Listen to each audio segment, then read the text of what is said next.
Hey traders, Raghee here. And one of the questions that I've been getting is, how do we play in this post-FOMC environment the futures contracts?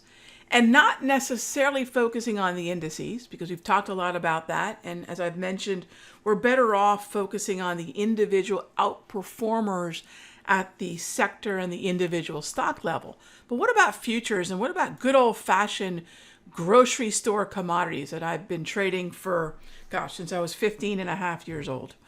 And grocery store commodities, corn, grains, grains, soft meats. Corn's on the chart right now. Corn's in a beautiful uptrend.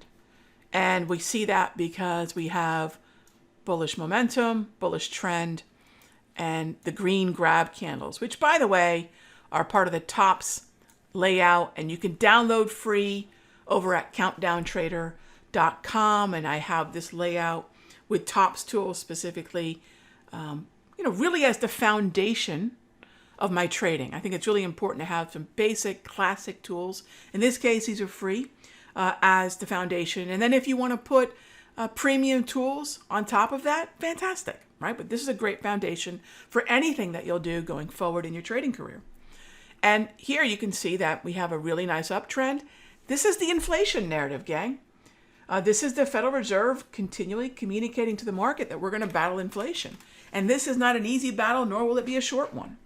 And so as corn heads higher in an uptrend, as soybeans head higher in uptrends, I think these are very, very ripe trends for futures traders to take advantage of. Now, we can do this via options on the ZC and ZS. We can do this via the ZC and ZS futures contracts. And then we could start to look at, well, if we continue to see inflation in these corners of the market, what else could continue to go higher? Archer Daniel Midland. This is one of the easiest places to look. Also, taking a look at Deere and taking a look at CAT. Now, they don't have the same structure, but if we have this inflation narrative, Deere and Archer Daniel Midland for sure should be on the radar. Take a look at Tyson. Yeah, the chicken folks. Take a look at this trend. It's one of the best looking trends in the market amongst equities. So yes, we're all wondering what happens next with the S&P and the NASDAQ and the Dow. And yes, we're all wondering what happens next in terms of this inflation narrative.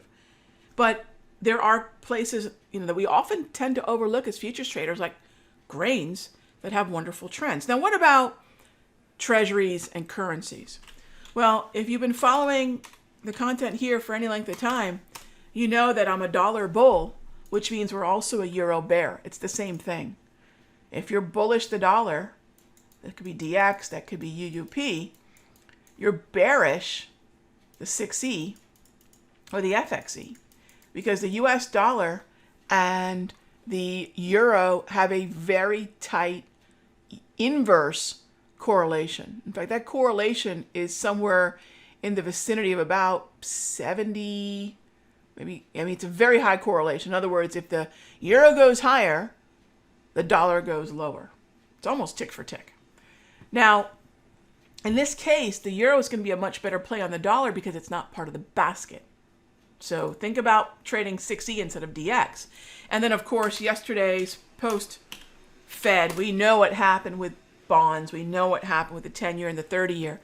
This is a bearish momentum, bearish trend. Awesome.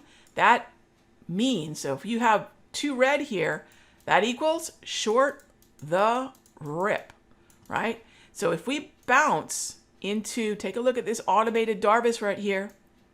If we bounce into that, if we bounce into the resistance of the wave, that's going to be where I'll at least keep an alert waiting or a limit order to sell.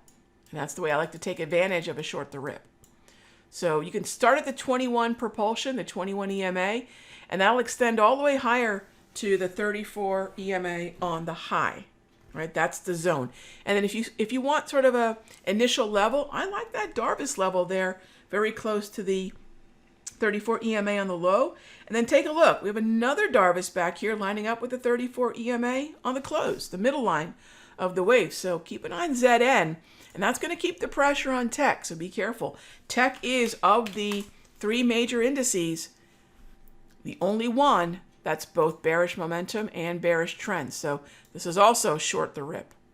And we're red over red below the 200 propulsion. That's our equator, gang. There is a significant amount of sentiment that shifts below the 200 exponential moving average. So we're south of the equator. That's the bearish hemisphere, gang. Let's keep in mind some short setups in this zone. All right, Darvis, 200 propulsion. All right, so that's what's on the radar post FOMC. Hope that gives you some good places to look. And again, you can use these indicators, grab wave propulsion and the automated support and resistance of the Darvis 2.0 using the tops layout. Head on over to countdowntrader.com. Put these indicators on your chart. They are going to be the foundation that you can add ready, aim, fire, or the slow stochastic that I teach you, or the squeeze. All of these work really well with our premium tools if you've got them. All right, hope that helps. Think about how you can create that foundation for yourself. Smash that like button. Let me know what questions you have here in the comments section. I'll see you all in the next update. Hey traders, Raghee from Simpler Trading. Thank you so much for watching this video. Be sure to leave a like and a comment below. And remember, subscribe and click the bell icon so you'll get notified of the next update.